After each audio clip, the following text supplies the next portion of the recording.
Hey, host team. Hope you guys are having a great week. I wanted to connect with you about a few important things and some big changes that are happening here at our campus. The first one is this. You've heard us communicate already about a service time change where we're actually dropping our Sunday night 6 p.m. service. If you haven't already heard about this, just so you know, we are doing this in conjunction with the Moore campus to help provide more energy and momentum towards the launch of the Norman campus.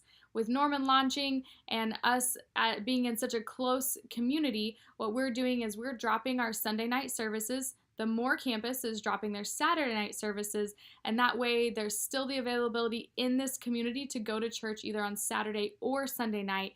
But you just, depending on which one, where you live, you've still got the availability to do that in your community. So, all that to say, we have actually shifted the date that change is happening. And so now the final Sunday 6 p.m. service is August the 13th.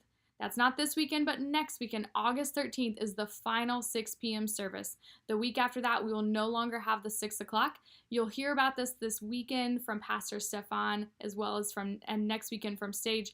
But we wanted to make sure you guys knew first that has shifted. So August the 13th, final Sunday 6 p.m. service. All right, next thing on the agenda is, if you have not yet heard me talk about this, I just want to share my heart on something. If you have not heard me say this yet, you will hear me say it. You are more important than what you do. We are in a new season here at South Oklahoma City campus, not just on host team, but as a campus. And part of that is just getting to a place of health. And that includes those of you who are serving. You all are some of the most committed, most incredible volunteers I have ever been a part of a team with, and I'm so thankful for that. But in that, we just want you to know that it's not the expectation or the requirement that you're serving more than one service on a weekend. In fact, the most important thing is that you are attending church every single weekend. Now, if you are choosing to serve, that's either host team, life kids, whatever that looks like, in addition to attending, man, we love that, and we love that you're being a spiritual contributor. However, I just want you to know that my heart as your pastor is that you would be in a healthy place spiritually. So that means this, just serving simply one service. Really, if you are attending one, serving one, that is incredible, and that is contributing so much to our campus and our community. It is not the expectation that you do more than that.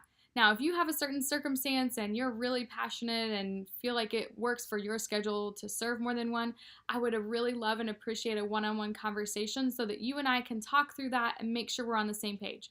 There's not a hard line in the sand that you're not welcome to be here. It's not like that. It's just that really I want to make sure as your pastor that I'm doing the best job I can to steward the incredible gifts and talents that God has blessed our campus with through you. So again, just want you to know that if you're serving multiple times, don't feel like you need to do that. Will that cause some gaps on our team? Absolutely it will, and that's okay. That will open up more opportunities for more people to be a part of our team as we grow and as we grow in a healthy way. So if you have any questions on this, feel free to talk to your coaches, or even better, I would love to talk with you one-on-one about this so that we can make sure we're on the same page. But our coaches and role leaders, they are going down to simply just leading one service. And so I just want you guys to know that that's my heart for our entire team. Again, if you have questions, just ask. Finally, last thing is that we are going to be making a move over the next couple weeks to leave the cafe. We're going to say goodbye to the cafe. So just so that you know the why behind this, man, what's incredible is that our team has some great community among each other. And while I love that, and that's definitely a positive part of serving, is that you get to build relationships with the people you serve, the truth is, our mission statement, the reason that we exist as a team, is all about our guests. If you don't know our host team mission statement, it's this: we create a comfortable environment so our guests will be open to the truth of God's word. And that's incredible, and I love that, because really what that says is we exist as a team for other people. And so in that, we want to be more available, more ready for them. Additionally, we can up our teamwork by helping set the next service after us up for success. So what that will look like is this. For right now, we're going to keep huddling before the service in the cafe, just like we've been doing. That will change soon, but for right now, we're going to stay in there.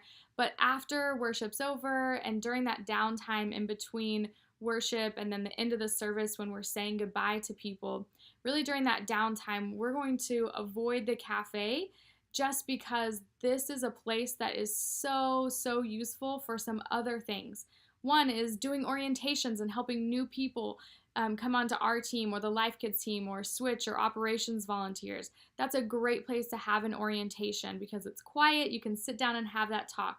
Or there are a lot of times that as pastors, we're looking for a place to sit down with someone who maybe just needs to talk or needs some prayer or needs to really get some guidance on something. The cafe is an incredible place to do that, and so we want to utilize that to its best use. Now, for us, we can definitely still connect as a team and we can do all those sorts of things, but we can do that out in the lobby where we're visible and available for our guests because, again, that's why we exist as a team, is for our guests. So we'll be talking through that over the next couple weeks. Just know that that's coming. And also on that note, if you are someone who typically partakes in the meal that's provided on Sundays in the cafe, just so you know, as of this weekend, that's no longer provided for any volunteers. And it's simply because, again, we're not asking you to be here more than once as far as serving more than one time. If you choose to do that on your own, feel free to bring your own lunch as the staff members do, or you can snack on some things at hospitality, whatever works for you. And if you need help figuring out a better solution, please let me know, and I'd love to help talk through that with you. This is also helping our campus exercise great stewardship and just really stewarding our resources well. So by cutting that out, we're actually saving our campus thousands of dollars a year that can go back into our community and back into reaching more people for God's kingdom. So thank you for being just understanding on that. Thank you for giving up something you love for something you love even more, which is reaching more and more people for Jesus. You guys are awesome, the most incredible servants ever, and I'm so thankful to serve alongside you every weekend. Have a great week, and I'll see you soon.